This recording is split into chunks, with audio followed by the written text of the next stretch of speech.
فرشتے، آسمان، زمین، ہوائیں، پہاڑ، سمندر سب جمعہ کے دن سے گھبراتے ہیں کہ کہیں قیامت قائم نہ ہو۔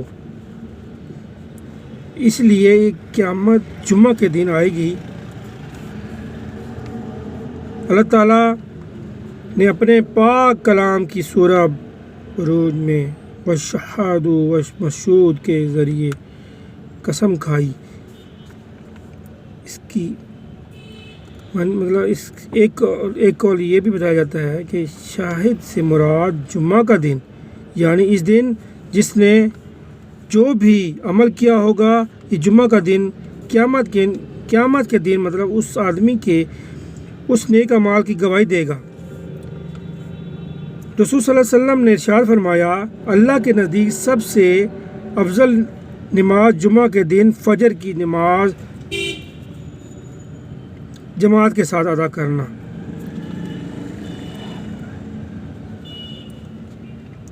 جہنم کی آگ روزانہ دہکائی اور تیز کی جاتی ہے، مگر جمعہ کے دن اس کی عظمت اور خاص مطلب جمعہ کی عظمت ایک یہ ہے اور اہمیت یہ ہے کہ جمعہ کے دن جہنم کی آگ نہیں دہکائی جاتی، نہ ہی بھڑکائی جاتی ہے۔ جمعہ کے دن کی خصوصیات جمعرات شام سے ہی شروع ہو جاتی ہیں اور جمعہ شام تک باقی رہتی ہیں۔ جمعہ کی خصوصی اعمال یہ ہیں کہ آپ درود شریف کثرت سے پڑھیں، جمعرات کی شام اور جمعہ کی رات سے ہی اس عمل کی طرف متوجہ ہونا شروع ہو جائے۔ نبی صلی اللہ علیہ وسلم نے ارشاد فرمایا، جمعہ کے دن جمعہ کی رات کثرت سے درود پڑھا کرو، اور ایسا کرے گا جو میں قیامت کے دن اس کی شفاعت کروں گا۔ نبی صلی اللہ علیہ وسلم نے ارشاد فرمایا، تمہارے دنوں میں سب سے افضل دن جمعہ کا دن ہے، اس دن کثرت سے درود پڑھا کرو، کیونکہ تمہارا درود پڑھنا مجھ پر پہنچایا جاتا ہے۔ رسول صلی اللہ علیہ وسلم نے ارشاد فرمایا، اللہ کے نزدیک سب سے افضل نماز جمعہ کے دن فجر کی نماز جماعت کے ساتھ ادا کرنا ہے۔ عام دنوں میں بھی فجر کی نماز اور باجماعت نماز بڑی فضیلت رکھتی ہے، مگر جمعہ کے دن اس کی فضیلت اور اہمیت کئی گنا بڑھا دی جاتی ہے۔ جمعہ کے دن سورۃ کہف کی تلاوت حدیث میں یعنی کہ پوری سورۃ کہف پڑھنے کی ترغیب ہے۔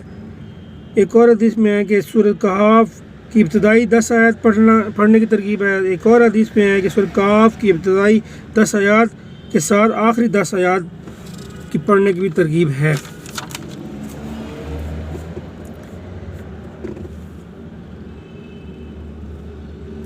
اور یہ سب پڑھنے کا فائدہ یہ ہے کہ دجال کے فتنے سے حفاظت ہے۔ سورۃ کہف پڑھنے سے اس امت کے یعنی اپنی امت کو دجال سب سے زیادہ خطرناک ترین فتنہ ہے، اس لیے اسے بچاؤ کا بہترین وظیفہ جمعہ کے دن رکھا گیا ہے، جو امت کے حق میں سب سے افضل اور خیر والا دن ہے۔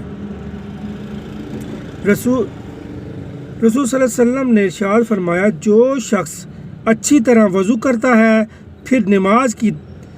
پھر جمعہ کی نماز کے لیے آتا ہے اور خوب دھیان سے خطبہ سنتا ہے اور خطبہ کے دوران خاموش رہتا ہے تو اس جمعہ سے گزشتہ جمعہ تک اور مزید 3 دن کے گناہ معاف کر دیے جاتے ہیں۔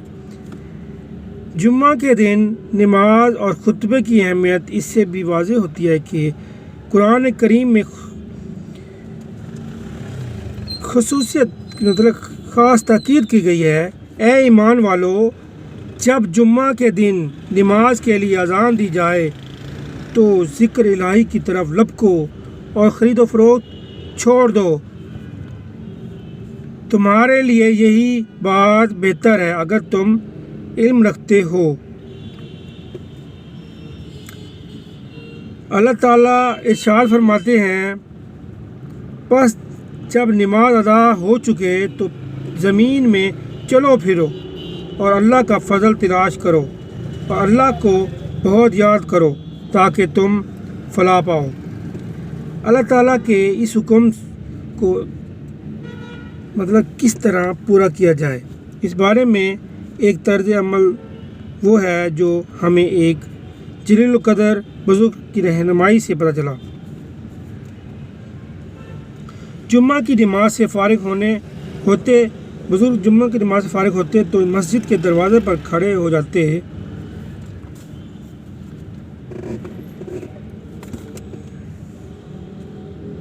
اور فرماتے، اے اللہ بے شک میں نے آپ کے بلاوے کو قبول کیا اور میں نے آپ کی فرض نماز پڑھی اور میں نکل آیا جیسا کہ آپ نے مجھ کو حکم دیا۔ پس آپ مجھ کو اپنے فضل سے رزق عطا فرمایا اور آپ ہی بہتر رزق دینے والے ہیں۔ یہ قبولیت کا خاص وقت اس وقت ہوتا ہے جب حدیث میں آتا ہے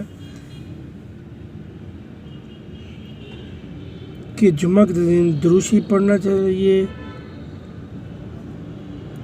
اور اللہ سے رحمت کی امید رکھنی چاہیے۔ رسول صلی اللہ علیہ وسلم نے ارشاد فرمایا، جمعہ کے دن ایک وقت ایسا ہوتا ہے کہ مسلمان بندہ جو مانگتا ہے اللہ اس کو ضرور عطا فرما دیتا ہے۔ وہ وقت عصر کے بعد ہوتا ہے، اس لیے ایک مسلمان کو چاہیے کہ وہ اس دن کے آداب اور شرائط کو بالکل جمعہ کے آداب اور شرائط کو جمعہ کا آداب کرے، احترام کرے اور اس مبارک دن کو نیکیوں میں گزارے، غفلت میں نہ گزارے۔ پورا اگر آپ جمعہ کے دن اس مبارک دن میں مسواک کرنا چاہیے، بال درست کروانا چاہیے، ناخن کو کاٹنا چاہیے، مونچھیں بنوانی چاہیے، عمدہ دستیاب خوشبو لگانی چاہیے کپڑوں پہ، جلد جمعہ کے لیے جامع مسجد جانا چاہیے، اللہ تعالیٰ کے لیے خوش و خصوص اور عاجزی کے ساتھ جانا چاہیے۔ مسجد میں اعتکاف کی نیت سے جانا چاہیے۔ مسجد میں لوگوں کی گردنیں نہیں پھانگ کے جانی چاہیے، چھلانگ لگا کے جانی چاہیے۔ نمازیوں کے سامنے سے بالکل نہیں گزرنا چاہیے۔ پہلی صف میں جمعہ کے دن آپ پہلی صف میں جانے کی کوشش کریں۔ پہلی صف میں ہمیں ایک اونٹ کی قربانی جتنا ثواب ملتا ہے۔ جمعہ سے لے کر مغرب تک اور عصر سے مغرب تک مسجد میں ٹھہرنا چاہیے، قبولیت کے وقت کی امید رکھنا چاہیے۔ جمعہ کے دن فقراء کو صدقہ ضرور دینا چاہیے۔